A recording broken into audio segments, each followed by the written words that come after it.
தன்னை விட தனது கணவர் மக்களுடன் தான் அதிக நாட்களை செலவிடுவதாகவும் அவருக்கு எப்படியாவது வாக்களித்து வெற்றி பெற செய்ய வேண்டும் என்றும் டிடிவி தினகரனின் மனைவி அனுராதா தினகரன் வாக்கு சேகரித்தார்.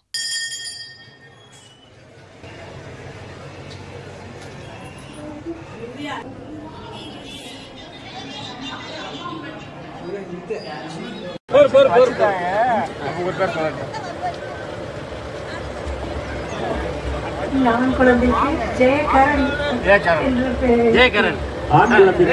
ஜெயகரன் என்று பெயர் சூட்டி இருக்கிறார். அந்த குழந்தை பல்லாண்டு வாழ்கிற வாழ்த்து சொல்லி அந்த குழந்தையின் பெற்றோர்களுக்கும் உற்றார் உறவினர்களுக்கும் அன்பான வேண்டுகோள், நீங்கள் அத்தனை பேர்களும் ஒட்டுமொத்தமாக குக்கர் சின்னத்தை வாக்களிக்க வேண்டுகிறோம். அவர் இங்க சாமானியனாக வந்தார். அரசியல்ல முதலா அடி எடுத்து வைத்தார். இந்த தேனி தொகுதியில தான் அவர் அரசியல்ல பிறந்த இடம். அம்மா அவர்கள் தேனி தொகுதியில தான் அவரை முதலா நிற்க வச்சு மக்களால் தேர்ந்தெடுக்கப்பட்ட ஒருவரை உருவாக்கினாங்க. உண்மைதானே? ஏதோ கொண்டு வந்து ராஜ்யசபா எம்பி ஆக்கி அது மாதிரி பண்ணலை. வந்து நிற்க வச்சு அவர் நிற்க வச்சப்ப அதை வெற்றி பெற வச்சது நீங்க. அரசியல்ல வர்றதுக்கு, அரசியல்ல பிறந்ததுக்கான காரணம் விதை நீங்க, தேனி தொகுதி மக்கள். உண்மைதானே நான் சொல்றது? அதுக்கப்புறம் உங்களுடையதான் இருந்தாரு. நாங்கெல்லாம் மனைவியா நானும் என் குழந்தையும் அவரோட அந்த 10 வருடங்கள் இருந்ததை விட அதிக நாட்கள் உங்களோட இருந்திருக்காரு அவர். உண்மைதானா நான் சொல்றது? அதே தினகரனா நான் திரும்பி வந்திருக்கார்.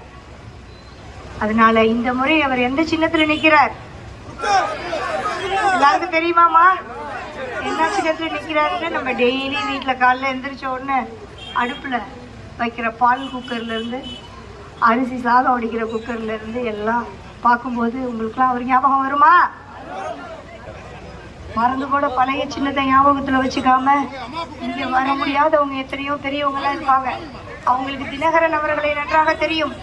ஆனா அந்த சின்னம், அது இப்ப குக்கர் சின்னன்றது நீங்க எங்களுக்கு எடுத்து கூறணும். அந்த உதவியை நீங்க செய்யணும், எங்களுக்கு எடுத்து சொல்லி இளைய தலைமுறையினருக்கும் எடுத்து சொல்லி அவர் என்னென்ன மாதிரியான எப்படி இருந்தார், அப்போ என்னெல்லாம் செஞ்சாரு அப்படிங்கிறதெல்லாம் எடுத்து சொல்லுங்க. அவர் உங்க தொகுதியில வந்து அவர் பண்ணதெல்லாம் எடுத்து சொல்லி அவங்களையும் அந்த ஓட்டை போட வைக்கணும். குக்கர் சின்னத்துல நீங்க போடுற ஒரு ஓட்டுக்கும் மதிப்பு இருக்கு. நீங்க உரிமையா அவர்கிட்ட கேட்டு எல்லாத்தையும் வாங்கிக்க முடியும். செய்திகளை உள்ளது உள்ளபடி தெரிந்து கொள்ள ரெஃப்ளெக்ட் நியூஸை சப்ஸ்கிரைப் பண்ணுங்க.